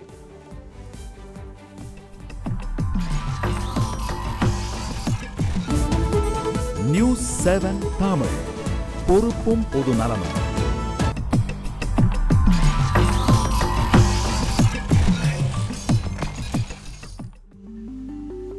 சிறிய விளம்பர இடைவெளிக்கு பிறகு மீண்டும் RSTMT கம்பிகள் வழங்கும் கேள்வி நேரம் நிகழ்ச்சிக்கு உங்களை மிகுந்த அன்போடு வரவேற்கின்றேன். சாதிய அடக்குமுறைகளும் வன்முறைகளும் இன்னும் சமூகத்தில் நிகழ்ந்து கொண்டிருக்கின்றன என்று சொன்னால் இதற்கு காரணம் யார், தீர்வு என்ன என்ற தளத்தில் பேசிக் கொண்டிருக்கின்றோம். திரு நாகராஜன் அவர்கிட்ட ஒரு கேள்வி வச்சேன், அதே தான் உங்ககிட்ட வைக்கிறேன். நாம் தமிழர் என்று ஒன்றுபடுகிறோம், நீங்களும் அதான் சொல்றீங்க. நாங்கள் தமிழர்கள் சாதி மறுப்பு திருமணங்களை நீங்கள் ஆதரிப்பீர்களா, ஏற்றுக்கொள்வீர்களான? ஏற்றுக்கொள்வோம்னு சொல்றாரு, நீங்கள் ஏற்றுக்கொள்வீர்களா? சாதி மறுப்பு திருமணங்கள்ங்கிறது இன்னைக்கு வந்து காலம் வந்து எவ்வளவு நவீனமா மாறி இருக்கிறத நம்ம முதல்ல சிந்திக்கணும். எந்த பெற்றோருமே சுயசாதியில திருமணங்கிறத விட தன் மகள் அல்லது தன் மகன் அவனுடைய தேர்வு அந்த இணை சரியாக இருக்கிறதா என்றுதான் இப்ப பாக்குறாங்க படிச்ச இடங்கள்ல. மற்ற இடங்கள்ல அவன் குடும்பத்துல அவன் ஜாதியில அவன் மதத்துல திருமணம் செய்கிறது அவன் ஜனநாயக உரிமை. இதை வந்து நம்ம திட்டமிட்டு யார் மேலேயும் திணிக்க முடியாது. அத சூழ்நிலை தான் அந்த வாழ்க்கை துணையை தேர்ந்தெடுத்து கொடுக்க முடியும். என்னை போன்ற சராசரி மனிதர்கள் அல்லது எந்த மதம் ஜாதியா இருந்தாலும் அவன் தேர்ந்தெடுக்கக்கூடிய காதலன் அல்லது காதலி அவனுடைய வாழ்க்கை துணைக்கு சரியான தகுதி இருக்கிறதா, அவர்கள் திருமணத்திற்கு பிறகு மகிழ்ச்சியாக வாழ முடியுமாங்கிற அந்த சூழ்நிலையை தான் பாக்குற மொழிய சாதி ரெண்டாம் பட்சம் தான். அதே நேரத்துல சாதிகள் இருக்கிற வரைக்கும் அந்த சாதிகள் வந்து இந்த ஜாதியில தான் என் பிள்ளைக்கு கல்யாணம் பண்ணணும் ஒவ்வொரு ஜாதிக்காரன் நினைக்கிறது தப்பு கிடையாது. இது வந்து கலாச்சாரம் பாரம்பரியம் எல்லாமே இதுல அடங்கி இருக்கு. இதை வந்து நம்ம யார் மேலே திணிக்க முடியாது. இயற்கையாக ஏற்படுமையானால் அந்த துணை சரியாக இருக்குன்னு தான் பாக்குறாங்க பெற்றோர்கள். யார் இந்த காலத்துல அப்படி கிடையாது. மறுப்பு சொல்லிக்கிறேன். தென் மாவட்டங்கள் நடைபெற்ற கொலைகள்ல பாலாஜி என்ன சொன்னாங்க, 85% தாழ்த்தப்பட்ட மக்களை மிகப்பெரிய தவறு. ஏறத்தாழ தேவேந்திர குல வேளாளர் சமுதாயம், நாடார் சமுதாயம், தேவர் சமுதாயம் எல்லா பகுதிகளிலையும் இந்த சம்பவம் நடக்குது. ஒருத்தருக்கு ஒருத்தர் விரோதத்தை அந்த ஜாதி அடிப்படையில் தூண்டி விடுவதற்கு அங்க யாராவது முனைந்தால் அதை நாம் தடுக்க வேண்டும் என்றுதான் பொதுமக்களுக்கு கோரிக்கை. இன்னொன்னு தம்பி சொன்னாங்க, மத ரீதியான மோதல்கள் நடக்குது. மத ரீதியா எந்த மோதலுமே கிடையாது. மத ரீதியான மோதலோ ஜாதி ரீதியான மோதலோ திட்டமிட்டு அங்க நடைபெறவில்லை என்பது தமிழகத்தில் இல்லை. அது இங்க தமிழகத்தில் இல்லை அப்படிங்க அவர் சொன்னது. தமிழகத்தில் இப்ப சொன்னாங்க. இப்போ தமிழகத்தில் ஆட்சி அதிகாரத்தில் இருக்கக்கூடியவர்கள் சட்டம் ஒழுங்கை எந்த அளவிற்கு செயல்படுத்தி கொண்டிருக்கின்றார்கள்? நீங்கள் அஇஅதிமுக கூட்டணி கட்சி அப்படிங்கிற முறையில் அதிகாரிகளை அங்கே இருக்கக்கூடிய டிஐஜியும் எஸ்பியும் மற்றும் மாற்றி விடுவது அப்படிங்கிறது சரியான போக்காக இருக்குமா? ஒரு உளவுத்துறை செயல்பட்டு கொண்டிருக்கிறதா? இந்த மாதிரியான மோதல்கள் அல்லது படுகொலைகளை 1-2 நடந்தா பரவாயில்ல, அதனுடைய செயின் எல்லாமே ஒண்ணுக்கு ஒன்று தொடர்ச்சி. இதை தடுக்க தவறிவிட்டது நீங்க உணர்கிறீங்க. 2008 இருந்து இன்றைக்கு 2014 வரைக்கும் கொலை சம்பவங்கள், திருடுகள், கூட்டமாக சேர்ந்து தாக்குதல், ராபரி, டவுரி கொலைகள், இப்படி திட்டமிட்ட கொலைகள், குடும்ப சொத்து காரணமாக நடைபெறுகிற கொலைகள், கற்பழிப்பு குற்றங்கள், இது எல்லாம் பாத்தீங்கன்னா கவர்மெண்ட் ரெக்கார்ட்ல இடத்துல அந்த ஒரு 8 வருஷத்துக்கு எடுத்துருக்கு. எல்லாமே ஒரே மாதிரி தான் இருக்கு. எல்லாம் ஒரே ஆவரேஜ் தான் இருக்கு. தவறுகள் நடக்கும்போது இன்றைக்கு சமூகம் அப்படியே தான் இருக்கிறது. இன்னும் திருந்தலைன்னு எடுத்துக்கலாமா? சமூகம் தான் திருந்தணும். அரசியல்வாதிகளுக்கு அந்த பொறுப்பு இருக்கு இல்லையா? ஆட்சியாளர்களுக்கு அந்த பொறுப்பு இல்ல. நாங்க ஒரு கோரிக்கை வச்சோம். எங்க நான் கேக்குறது அரசியல்வாதி உங்களே கேட்கல, ஆட்சியாளர்களுக்கு. பொதுவா ஆட்சியாளருக்கு இருக்கிறதுனால தான் அந்த சம்பவங்கள் இந்த அளவுக்கு கட்டுக்குள் இருக்கிறது. இன்றைக்கு நடைபெற்ற தேவசகாயம் வழக்கில் இருந்து நேற்றைக்கு கொலை செய்யப்பட்ட பிச்சை வரைக்கும் இன்றைக்கு எல்லாருமே கைது செய்யப்பட்டிருக்காங்க. எல்லா வழக்கிலையுமே 8 பேர் 10 பேர் கைது செய்யறாங்க. கைது செய்யறவங்களுக்கு தக்க இல்ல, நான் சொல்லி முடிச்சுக்கிறேன். கைது செய்யறவங்களுக்கு தக்க தண்டனை கிடைக்கணும் எங்களுடைய நோக்கம். தவறு செய்வர்களை யாரும் ஊக்குவிக்க கூடாது. அது எந்த ஜாதி அடிப்படையிலும் மத அடிப்படையிலும் இந்த கேள்வி இணைத்துக்கொள்ளுங்க. உங்ககிட்ட ஒரு கேள்வி கேட்கிறேன். ஜாதி மறுப்புனா என்ன? சாதி மறுப்புங்கிறது என்னை பொறுத்தவரை நான் சொல்றேன், மாற்று சாதியை சேர்ந்த என்னுடைய சாதி என்னங்கிறது ஒரு புறம் இருந்தாலும் நான் வேறு ஒரு சாதியை சேர்ந்த பெண்ணை திருமணம் செஞ்சுக்கிறேங்கிறதுக்கு அவள் பெண்ணாக மட்டும் இருந்தால் போதும், அவள் எந்த சாதி எந்த மதம் என்பது எனக்கு தேவை இல்லை என்ற அடிப்படையில் ஒருவன் ஒரு இணையை தேர்ந்தெடுப்பது சாதி மறுப்பு. நான் நினைக்கிறேன். ஜாதி மாறி கல்யாணமா ஜாதி மறுப்பு? சாதி மறுப்பு தான். சாதி அங்க மறுக்கப்படல. இல்ல நீங்க அப்புறம் கல்யாணம் பண்ண பின்னாடி ஜாதியை மறுத்துறீங்க. ஆமா, நிச்சயமா சாதியை நிச்சயமாக மறுக்கிறாங்க. இந்த ஜாதி சாதியை நிச்சயமாக மறுக்கிறாங்க. உங்க குழந்தைக்கு வந்து உங்க குழந்தைக்கு ஆசை ஸ்கூல்ல அட்மிட் பண்றப்ப எந்த ஜாதியும் போட மாட்டீங்க. நான் சொல்றேன் ரெண்டு பேர் நான் தெளிவாக சொல்றேன். இப்ப நான் ஒரு சாதியை சேர்ந்தவன், என் மனைவி வேறு ஒரு சாதியை சேர்ந்தவன் வச்சுக்கோங்க. ஒரு உதாரணத்திற்கு என் குழந்தைக்கு இடஒதுக்கீட்டிற்காக அது என்னுடைய மறுப்பு தானே. மறுங்க. நான் சொல்றேன் சார், நான் முடிச்சேன். நீங்க ஜாதி மாறி கல்யாணம் பண்ணிருக்கீங்க. நான் சொல்லி ஜாதி மறுத்து கல்யாணம் பண்ணல, ஜாதி மாறி கல்யாணம் நான் சொல்லி. சரி, உங்களுக்கு பேர் அப்படி வச்சுக்கலாமா? நீங்க பேசுறது அத்தனையுமே உங்க ஜாதி மறுப்புன்னு யாரும் பேசாதீங்க. திரு ஈஸ்வரன், ஜாதி மாறி கல்யாணம் பண்ணீங்க, ஜாதி மறுப்பு கிடையாது. உங்ககிட்ட அந்த கேள்விக்கு நான் சாதி மாறி கல்யாணத்துக்கு நீங்க சம்மதிப்பீங்களா? அப்படி வச்சுக்கோ. ஒரு வார்த்தை ஜாதி மாறி கல்யாணம் நடந்துட்டு தானே இருக்குது. நடக்கிறது யாரு தடுக்க முடியும்? இங்க பிரச்சனை நான் அதை கேட்கல. நான் அதையே கேட்கல. தாயும் தகப்பனும் தங்களுடைய குழந்தைகளை சகோதரர் நாகராஜ் சொன்னது போல, அதாவது இல்ல நான் கேள்வி முடிச்சறேன். நீங்க விரிவா பதிவு பண்ணுங்க. தெரியும் சார், படுத்த முடியாது. நீங்க விரிவா பதிவு பண்ணுங்க. நான் உங்களுக்கான நேரத்தை கொடுத்துறேன். என்னுடைய கேள்வி அது அல்ல. அவர் சொன்னார் ஒரு விஷயத்தை முன்வைக்கிறார். என்ன பொறுத்தளவுல அவங்க தகுதியோடு வாழ்வதற்கும் சந்தோஷமா வாழ்வதற்கும் அந்த பையன் நல்ல பையனாங்கிறது மட்டும் தான் நான் பார்ப்பேன். ஒரு பெண் தேர்ந்தெடுக்க அல்லது ஒரு ஆண் தேர்ந்தெடுக்க நான் கேட்கறது, நீங்க தேர்ந்தெடுக்கின்ற பொழுது முதல் பிரச்சனையே அங்கே சாதியோடு மட்டும்தானே. எல்லாரும் தமிழர்களுக்காக தான் இயக்கம்னு சொன்னா நீங்க தேர்ந்தெடுக்கின்ற பொழுதே சாதியை விட்டு தகுதி, கல்வி தகுதி, ஊதியம், அவனுடைய வருமானம், அவனுடைய பழக்க வழக்கம், ஒழுக்கம் சார்ந்த விஷயங்களோடு மட்டுமே ஏன் எந்த சாதியிலும் தங்களுடைய மகனுக்கோ அல்லது மகளுக்கோ ஏன் துணையை தேடுறது இல்லைங்கிற ஒரு கேள்வி. லவ் பண்றவன் அதை பார்த்து தானே லவ் பண்றான். சும்மா யாரையாவது போய் லவ் பண்ணுவானா? வந்து வேணும்னே போய் அப்படிதான் லவ் பண்றான். அப்ப தாய் அதே போல தாய்க்கும் தகப்பனுக்கும் தங்களுடைய குழந்தை நன்றாக வாழ வேண்டும் என்ற அக்கறை இருக்கிறது. அதை வந்து அவங்க வந்து எடுத்து சொல்ல வேண்டிய அந்த கட்டாயம் இருக்கின்றது, கடமை இருக்கின்றது. அதை மீறி ஒரு குழந்தை போகும்போது அதை தடுக்க முடியாது. It's right. நீங்க ஜாதி மாறின்னு சொன்ன பின்னாடி அதுல பேச்சே கிடையாது. ஜாதி மறுப்புன்னு விட்டுட்டு ஜாதி மாறின்னு சொல்லுங்க. நான் பேசவே இல்ல. நான் சொல்றேன். இன்னொன்னு சொல்றேன். இப்போ வந்து நான் ஒரு கேள்வியோட மேற்கு தமிழகத்திலே ஜாதி கலவரங்கள் இல்லை என்று சொன்னேன். கலவரங்கள் இல்லை என்பதை எல்லோரும் ஒப்புக்கொள்வார்கள். என்ன காரணம்னு சொன்னா, இப்போ வந்து அங்க வந்து அருந்ததியர்கள் அதிகமாக இருக்கிறார்கள். அந்த அருந்ததியர்களுக்கான உள்ளொதுக்கீடு வேண்டும் என்று நான் அறிக்கை விட்டிருக்கின்றேன். அத்துணை அருந்ததியர் அமைப்புகளும் எனக்கு நன்றி சொல்லி இருக்கிறார்கள். ஆனால் அதே தாழ்த்தப்பட்ட சமுதாயத்தை சார்ந்த தேவேந்திர குல வேளாளர்களோ அல்லது ஆதி திராவிடர்களோ அருந்ததியருக்கான உள்ளொதுக்கீட்டை அவர்கள் ஏற்றுக்கொள்ளவில்லை. நான் அருந்ததியர்களுக்கு உள்ளொதுக்கீட்டை நான் கேட்கின்றேன். அந்த உள்ளொதுக்கீடு பிற்படுத்தப்பட்ட சமூகத்திற்கான இடஒதுக்கீட்டிலிருந்து கொடுக்கப்பட்டிருந்தால் நீங்கள் ஏற்றுக்கொள்வீர்களா? அவங்க எதுக்குறது அதான் காரணம். அப்படி இல்லங்க, நான் அப்படி கேட்கல. அது அவங்க எதுக்குறது ஒரு நிமிஷம் வர நான் கேட்கறது சொல்றேன். நீங்க பதிவு பண்ணுங்க தெரியும். இல்ல நான் சொல்லிடுறேன். அவங்க கிருஷ்ணசாமி ஒரு பேட்டியில் நாங்கள் இந்த கேள்வி முன்வைத்த பொழுது அவர் சொன்ன வார்த்தை இது. அவர் என்ன கேட்கிறார்னா, மற்ற சமூகங்கள் அதை பற்றி எதிர்க்கவில்லை என்று சொன்னால் அதற்கான காரணம் அவர்களுக்கான இடஒதுக்கீட்டிலிருந்து அதை எடுத்துக் கொடுக்கவில்லை, எங்களுடைய பங்கிலிருந்து எடுக்கிறார்கள். நான் அவர் சொன்னது அருந்ததியர்கள்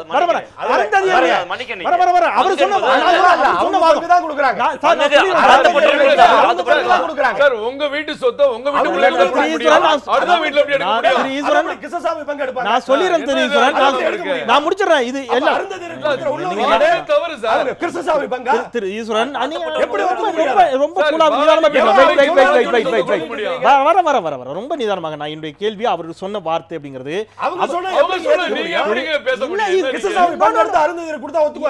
நான் முடிச்சிடறேன். நீங்க என்ன முடிக்கவே இல்லை. நான் முடிச்சிடறேன். அருந்ததியர்களுக்கு தனியாக இடஒதுக்கீடு கொடுங்கள் அப்படிங்கிறது என்னுடைய கோரிக்கை. அவர் சொன்னார். நான் கேக்குறேன். புரியாம பேசுறீங்க. லாஜிக்கோட பேசணும்ல. நான் லாஜிக்கலா அட்டவணை பட்டியல் ஒன்னு இருக்குங்க. அதுல இருந்து எனக்கு கொடுக்க முடியும். நீங்க பேக்வர்ட் ஏற்கனவே 148 கம்யூனிட்டி இருக்கு. வர நான் முடிச்சறேன். பேசுறீங்க. மத ரீதியால பேசுறீங்க. அதாவது பாருங்க, இங்க இருக்கிற அரசியல் அத்தனையுமே ஒரு பொய்யான அரசியல் நடந்து கொண்டிருக்கிறது. மதச்சார்பற்றவர்கள் அப்படின்னு சொல்லி ஒரு அரசியல் பண்றதே அரசியல் லாபத்திற்காக ஒரு பொய்யான அரசியல். நீங்க வந்து ஒரு இந்து மதத்தை சார்ந்தவர்கள் இந்தியாவில் எந்த இடத்துல ஒரு வேகமா மூச்சுட்டா கூட அது ஊடகங்களிலே விவாத பொருளாகி விடுகின்றது. ஒரு மிகப்பெரிய பிரச்சனைகளை சமூக ஆர்வலர்கள், மதச்சார்பற்ற தலைவர்கள் எல்லோருமே பேசுவாங்க. என்ன 72 வயது கன்னியாஸ்திரி கற்பழிக்கப்பட்டிருக்கிறார். இத நான் கேக்குற ஒரு நிமிஷம் please wait let me complete ஒரு நிமிஷம் நான் let me complete the reason please. நான் நீங்க விரிவா பதிவு பண்ணுங்க ப்ளீஸ் நீங்க விரிவா பதிவு பண்ணுங்க. நான் முடிச்சிடுறேன். 72 வயசுல சாக கிடக்கிற ஒரு கிழவி கற்பழிக்கப்பட்டிருக்கிறாள். ஒரு விஷயத்தை நான் முடிச்சிடுறேன். இல்ல அத பேசுகின்ற பொழுது ஊடகத்தின் மீது ஏன் இவ்வளவு கோபம்? இந்த விவாதம் இதே மேடையில் நடத்தப்படுகின்ற பொழுது இந்த கோபம் வந்துச்சு. ஐயோ கன்னியாஸ்திரிகள் கற்பழிக்கப்பட்டது நீங்க ஊதி பெருசாக்குறீங்க. சாக கிடக்கிற கிழவியை கற்பழிச்சிருக்கலாம் வேடிக்கை பார்க்குறீங்களா? ஊடகம் மௌனமா இருக்குங்கிறீங்களா? எனக்கு புரியல.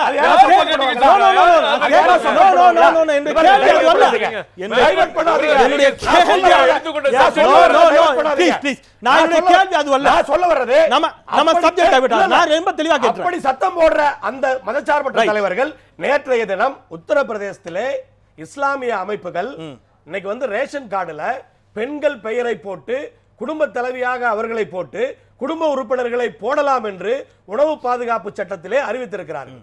உத்தரப்பிரதேசத்தில் இருக்கின்ற இஸ்லாமிய அமைப்புகள் பெண்களை போடக்கூடாது, அவர்கள் அதாவது மதத்திற்கு உத்தரவை போட்டிருக்கிறார்கள், பெண்கள் பெயரை கொடுக்க கூடாது என்று. ஏன் வந்து இவங்க எல்லாம் பேசுறாங்க? ஒரு நிமிஷம், மதச்சார்பற்ற தலைவர்கள் நீங்க உங்களுடைய கோபம் நியாயமான கோபம். நேற்று இதே மேடையில் இதே ஒருத்தர் வேற ஆளா சொல்லிருந்தா வரேன். நீங்க பாஜக ஒரு கூட்டணி இருக்கிறீர்கள், புரிகிறது. நேற்று இதே மேடையில இதுதான் நல்லது ஈஸ்வரன், நான் புரிஞ்சுக்கிறேன் உங்க உணர்வு புரிஞ்சுக்கிறேன். இதே மேடையில நேற்று ஃபாத்திமா முஷாஃபர் வந்திருந்தார், ஹிந்து மக்கள் கட்சியினுடைய அர்ஜுன் சம்பத் வந்திருந்தார். இதே மேடையில் ஒரு விவாதம் நடைபெற்றது. மேற்குவங்க மாநிலத்தில் இஸ்லாமிய பெண்கள் கால்பந்து ஆட்டம் ஆடுவதற்கு தடை விதித்திருக்கக்கூடிய இஸ்லாமிய அடிப்படைவாதிகளை எதிர்த்து நீங்கள் என்ன போராடினீர்கள் என்ற கேள்வி இங்கே வைக்கப்பட்டது. மிக கடுமையான கேள்விகள் முன்வைக்கப்பட்டன. அவர்களும் ஒத்துக்கொள்கிறார்கள் இந்த பிரச்சனை இருக்குதுங்கிறத. இங்கே இருக்கக்கூடிய சமூக ஆர்வலர்களிடம் நேற்று இந்த கேள்வி முன்வைக்கப்பட்டது.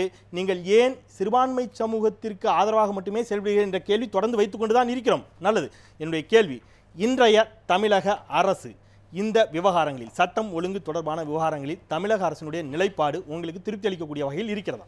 அதாவது காவல்துறை அவர்கள் பணியை செய்து கொண்டிருக்கிறார்கள். இதில் வந்து இப்போ வந்து புதிய தலைமுறை தொலைக்காட்சி தாக்கப்பட்ட போது கூட ஒரு 12 மணி நேரத்திற்குள்ளாக அனைவரையும் கைது செய்திருக்கிறார்கள்.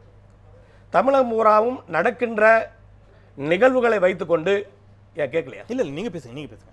நிகழ்வுகளை வைத்துக்கொண்டு இது ஒரு, அதாவது அரசியல் பின்னணி கொண்ட அந்த கொலைகள், ஒரு தனிப்பட்ட கொலைகள், இதையெல்லாம் நடத்தணும்னு சொன்னால் சமூக மாற்றங்கள் வர வேண்டும்.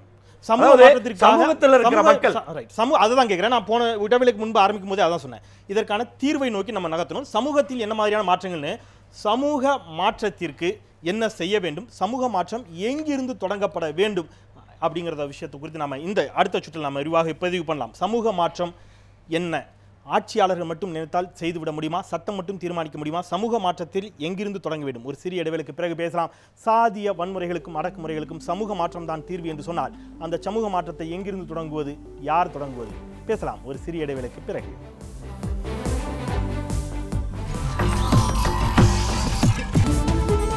நியூஸ் 7 தமிழ், பொறுப்பும் பொது நலமும். சிறிய விளம்பர இடைவெளிக்கு பிறகு மீண்டும் RSTMT கம்பிகள் வழங்கும் கேள்வி நேரம் நிகழ்ச்சிக்கு உங்களை மிகுந்த அன்போடு வரவேற்கின்றேன். தொடரும் சாதிய வன்முறைகள், சாதிய அடக்குமுறைகள். காரணம் என்ன, தீர்வு என்ன? சமூக மாற்றம் தான் தீர்வு என்று சொன்னால் சமூக மாற்றத்தை யார் தொடங்குவது, எங்கிருந்து தொடங்குவது, எந்த புள்ளியிலிருந்து அந்த சமூக மாற்றத்தை தொடங்குவது என்ற தளத்தில் இந்த மீதம் இருக்கக்கூடிய 10 நிமிடங்களில் நாம் பேசலாம். திரு அறிவிச்செல்வம், சமூக மாற்றம் அப்படிங்கிறது தான் தொடர்ந்து வைக்கப்படக்கூடிய ஒரு வாதம்.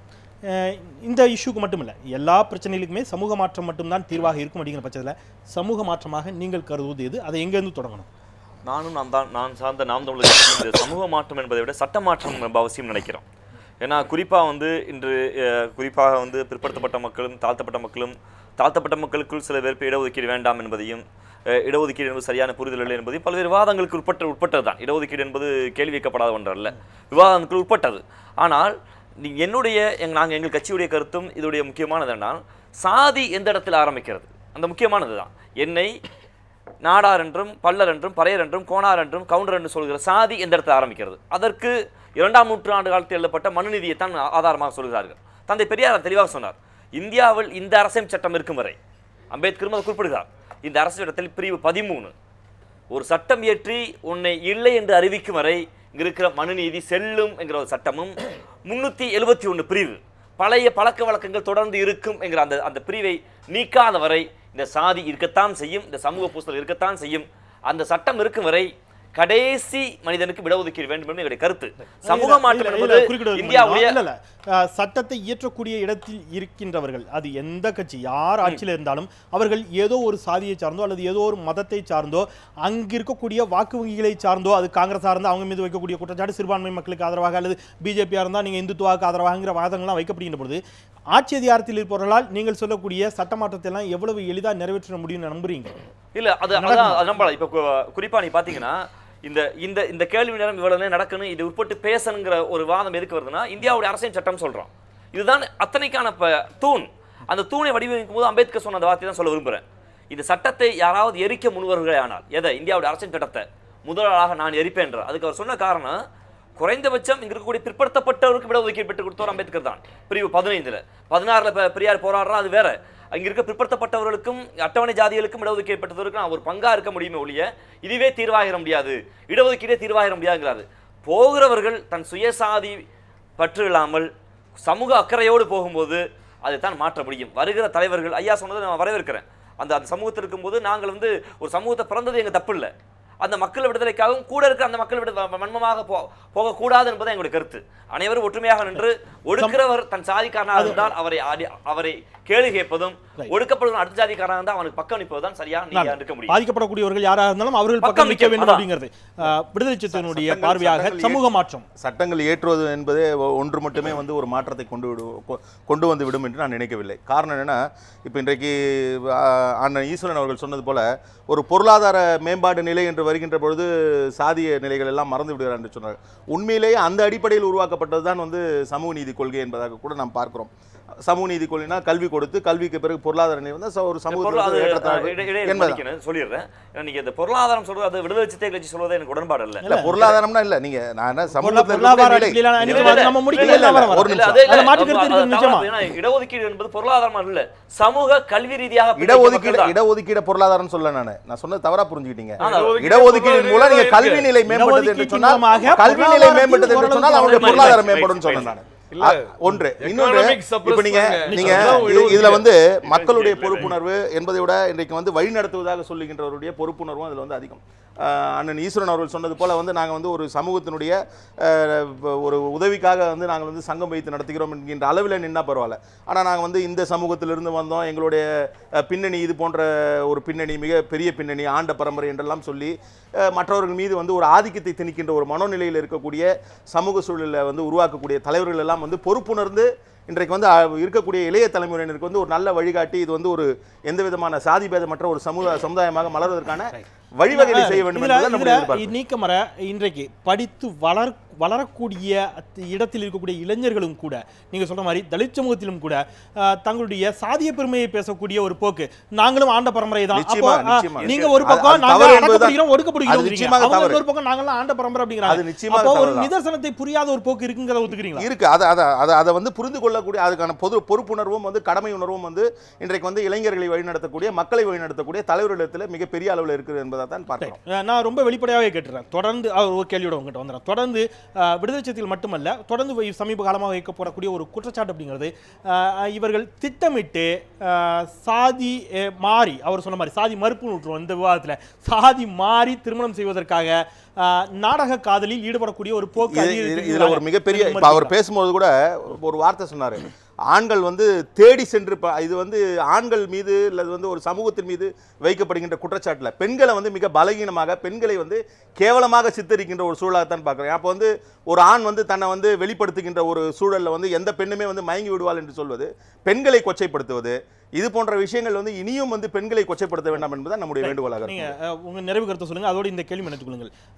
இடஒதுக்கீடு பொருளாதார அடிப்படையில் மேம்பட்டு விட்டால் ஓரளவிற்கு பிரச்சனை இல்லை அப்படிங்கிற வாதம் வைக்கப்படுகின்ற ஒரு சூழலில் தகுதி மட்டும்தான் எல்லா வேலைக்கும், நீங்க சொல்றது எல்லா வேலைக்கும் தகுதி மட்டுமே தீர்மானிக்கக்கூடிய ஒரு ஸ்கேல், ஒரு அளவுகோலாக இருக்கணும் அப்படிங்கிற வாதம் வைக்கப்பட்டால், தொடர்ந்து பல மேடைகளில் வைக்கப்பட்ட பழைய வாதம் தான் இருந்தாலும் இந்த தேவைக்காக கேட்குறேன், ஏன் ஒரு திறமையின் அடிப்படையில் ஒரு அருந்ததிய சமூகத்தைச் சேர்ந்த அல்லது ஒரு தலித் சமூகத்தைச் சேர்ந்த அல்லது நாடார், தேவர், மற்ற சமூகங்களைச் சேர்ந்த ஒருவரால் ஒரு ஆலயத்தின் கருவறைக்குள் சென்று பூஜை வழிபாடுகளை செய்ய இயலவில்லைங்கிற ஒரு கேள்வியும், மற்ற சமூகத்தைச் சேர்ந்தவர்கள் தகுதியின் அடிப்படையில் ஏன் கழிப்பறையை சென்று சுத்தம் செய்யவில்லை அப்படிங்கிற கேள்வியும் இயல்பாகவே வருகிறது. பொருளாதாரம் மட்டும்தான் தீர்மானிக்கக்கூடிய அளவுகோலாக இன்னும் இங்கே இருக்கிறதா அப்படிங்கிற ஒரு கேள்வி வருது. இல்லை, தகுதி தான் முக்கியம்னா இந்த 2 வேலைக்கு மட்டும் ஏன் தகுதியை விட்டுறீங்க? ஒரே ஒரு தகுதி சாதியின் அடிப்படையில், இங்கேயும் ஒரே ஒரு தகுதி சாதி அப்படிங்கிற பார்வையை நீங்கள் எப்படி பார்க்குறீங்க? நீங்கள் ஒன்று புரிஞ்சுக்கணும். முதல்ல தம்பி சொன்னது அரசியல் சட்டத்தை திருத்தணுங்கிறது, எல்லா ஜாதிகளையும் ஒழிக்கணுங்கிறது, இதெல்லாம் இன்றைக்கெல்லாம் இந்த காலகட்டத்தில் நடக்கும்னு சொல்லவே முடியாது. இந்த ஜாதி எப்போ வந்துச்சுன்னு, எப்போ இந்த மனிதன் தோன்றும் போதே ஜாதி வந்துடுது. இது வந்து இன்னும் வந்து இன்னைக்கு ஆண்ட காலங்கள் 1000 ஆண்டுக்கு முன்னாடிலாம் போய் பார்த்தோம்னா தமிழன் யார், உண்மையான தமிழன் யார், மற்றெல்லாம் வெளியில் அனுப்ப முடியாது. இது இந்தியாவில் வந்து இது செக்குலர். இதெல்லாம் பேசி பேசி நம்ம நேரத்தை வீணாக்க வேண்டாம். 2வது, இடஒதுக்கீடு பொருளாதார ரீதியாக தான் அமைந்திருக்கிறது. பொருளாதார ரீதியாக சப்ரஸ் ஆனவங்களை தூக்கி விடுறதுக்கு தான் இடஒதுக்கீடுங்கிறதா நம்ம இந்தியாவில் நம்ம ஏற்றுக்கொள்ளப்பட்ட கொள்கை. அதிலும் தமிழகத்தில் அதிகபட்சம் 69% கொடுக்குற மாநிலமா நம்ம இருக்கோம். இதை யாரும் எதிர்த்து பேச முடியாது, குறைக்கவும் முடியாது, கூட்டவும் முடியாது. இப்படி ஒரு நிலையில் இருக்கும். 2வது, நீங்க சொல்ற ஒரு ஆதிக்கம் இதெல்லாம் இருக்கு. இன்னைக்கு எத்தனை அதிகாரிகள், IAS அதிகாரிகள், IPS அதிகாரிகள், டாக்டர்கள், வக்கீல்கள் எடுத்து பாருங்க, எந்த சமுதாயத்தில் இல்லாம இருக்காங்க? எல்லா சமுதாயத்திலும், எல்லா சமுதாயத்தையும் எங்க ஆதிக்கம் இருக்கு? ஒரு குறிப்பிட்ட சமுதாயம் இந்த தொழிலை மலம் எடுக்கிற தொழிலை அவங்க செய்யணுங்கிறத யார் நம்ம கட்டாயப்படுத்தலையே? அரசாங்கம், இந்தியா, பாராளுமன்ற, சட்டமன்றத்தில் எல்லாத்திலேயே அதை ஒழிக்கிறது. இன்னைக்கு ஒரு எந்த ஒரு பணியாக இருந்தாலும் சரி, ஒரு குறிப்பிட்ட ஜாதியின் அடிப்படையில் செய்து வந்த தொழிலை நீ செய்துதான் ஆக வேண்டும்ங்கிற சூழ்நிலை இன்னைக்கு இல்ல. பல கோயில்கள்ல அந்தந்த ஜாதிக்காரர்களே பூசாரிகளா இருக்காங்க. நீங்க சொல்றது கிராமிய கோயில்கள். கிராமிய நீங்க என்ன பண்ணுவீங்க? அதுக்காக மீனாட்சி கோயில்ல போய்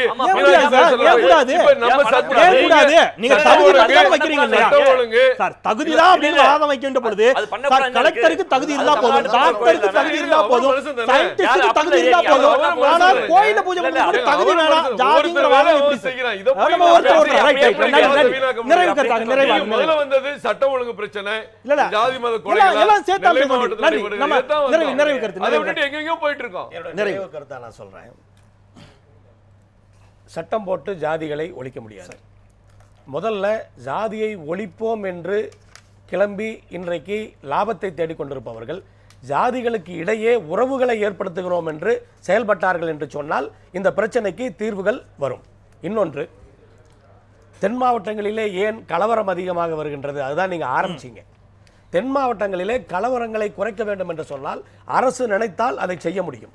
என்ன செய்யணும்னு சொன்னா, நிறைய தொழிற்சாலைகள் தென் மாவட்டங்களிலே, இன்னைக்கு மேற்கு மாவட்டங்களிலே கலவரங்கள் குறைவாக இருக்கிறது என்று சொன்னால் தொழில் இருக்கின்றது, வேலை இருக்கு.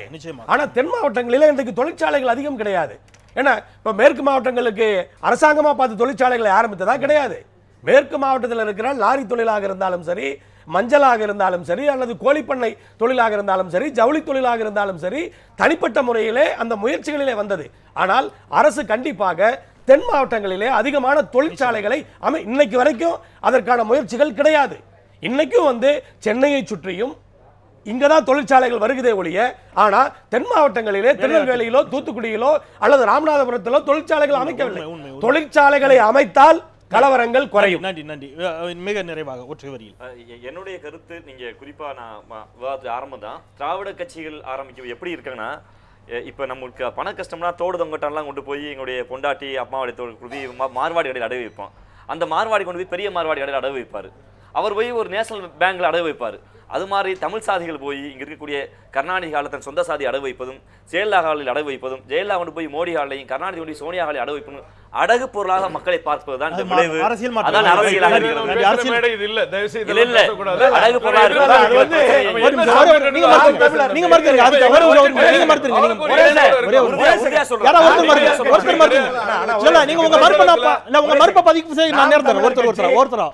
நாம் தமிழர் கட்சி அரசியலில் ஓட்டுக்களை பெற்று நிரூபித்து விட்டு அப்புறமா பேசணும்.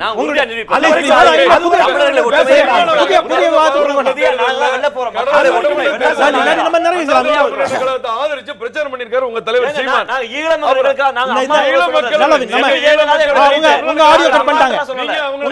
நன்றி நன்றி திரு நாகராஜன், திரு அறிவுச்செல்வன், நன்றி. நம்ம நிறைவு நியூஸுக்கு செய்திக்கோளி. நன்றி நன்றி நன்றி நன்றி நன்றி. நம்ம நிறைவு செய்யலாம். இல்ல இல்ல ரைட் ரைட். ஒரு நிமிஷம் திரு அறிவு ப்ளீஸ். ஒரு நிமிஷம். நன்றி. அது நல்லது. ரைட். நீங்க ரெண்டு பேருமே மறுத்துட்டீங்க. நம்ம நல்லது. இந்த அளவில் நம்ம நிறைவு செய்யலாம். தொடர்ச்சியான உங்களுடைய 4 பேரின் பணிகளுக்கு மத்தியில் எங்களோடு இணைந்தீர்கள். உங்கள் தரப்பு வாதங்களை உங்கள் தரப்பில் மிகச் சிறப்பாக வைத்தீர்கள். மிக்க நன்றி. குறிப்பாக இது போன்ற சாதிய வன்முறைகளுக்கு அதுவும் திரு ஈஸ்வரன் சுட்டிக்காட்டியது போல ஏற்கனவே ரத்னவேல் பாண்டியன் கமிட்டி மிக தெளிவாக ஒரு அறிக்கையை கொடுத்திருந்தது. தென் மாவட்டங்களில் தொழிற்சாலைகள் இல்லாததான் ஒரு காரணம் என்ற அடிப்படையில் தான் நான்குநேரி சிறப்பு பொருளாதார மண்டலம் உருவாக்குவதற்கான ஒரு திட்டம் தீட்டப்பட்டு, ஆனால் எத்தனை ஆண்டுகாலமாகியும் பல்வேறு கட்சிகள் அங்கே மாறிக்கொண்டிருந்தாலும் இன்னும் காட்சி மாறாமல் நான்குநேரி தொழில்நுட்ப பூங்கா இன்னும் கிடப்பிலேயே போடப்பட்டிருக்கிறது. தொழில் பூங்காக்கள் அங்கே உண்டு பண்ணப்பட வேண்டும். அங்கே தொழிற்சாலைகள் பெருக வேண்டும். அதன் மூலமாக இளைஞர்கள் வேலைவாய்ப்பை பெற்றால் இந்த சாதிய பிரச்சனைகள் அங்கே தீரும் அப்படிங்கிற வாதம் நிஜமாக ஏற்புடைய வாதமாகத்தான் இருக்கிறது. மறுபுறம் பொருளாதாரம் மட்டுமே இது போன்ற சாதி ஏற்றத்தாழ்வுகளை ஒழித்துவிடும் என்ற வாதம் உண்மை என்று சொன்னால், தகுதி மட்டும்தான் வேலைகளுக்கு தீர்மானிக்கக்கூடிய ஒரு விஷயமாக இருக்கும் என்று சொன்னால், அந்த தகுதி ஏன் கோவிலில் பூஜை செய்வதற்கும் மற்ற இடங்களிலும் ஏன் பொருத்தி பார்க்கவில்லை என்ற வாதமும் மறுபுறம் இருந்து தொடர்ந்து வைக்கப்படுகிறது. இவை அனைத்தோடும் சேர்த்து தான் இந்த வாதங்களை நாம் எடுத்துக்கொள்ள வேண்டிய ஒரு சூழல் இருக்கிறது. ஆனால் எது எப்படி ஆகினும் இங்கே இருக்கக்கூடிய 4 சிறப்பு விருந்தினர்களும் ஒரு விஷயத்தில் ஒருமித்த கருத்தோடு இருக்கிறார்கள். சாதிய ஒற்றுமை தேவை, சாதிய சண்டைகள் இருக்கக்கூடாது என்ற தளத்தில் அதுவே நம் விருப்பமும் கூட. அந்த அளவிலே நாம் நிறைவு செய்வோம் நம்பிக்கையோடு. மறந்து கொண்டே இருப்பது மக்களின் இயல்பு, அதை நினைவுபடுத்திக் கொண்டே இருப்பது எனது கடமை. மீண்டும் மற்றும் சில மக்கள் சமூகம் சார்ந்த பிரச்சனைகளோடு கேள்வி நேரத்தில் உங்களை சந்திக்கின்றேன். நான் செந்தில். நன்றி.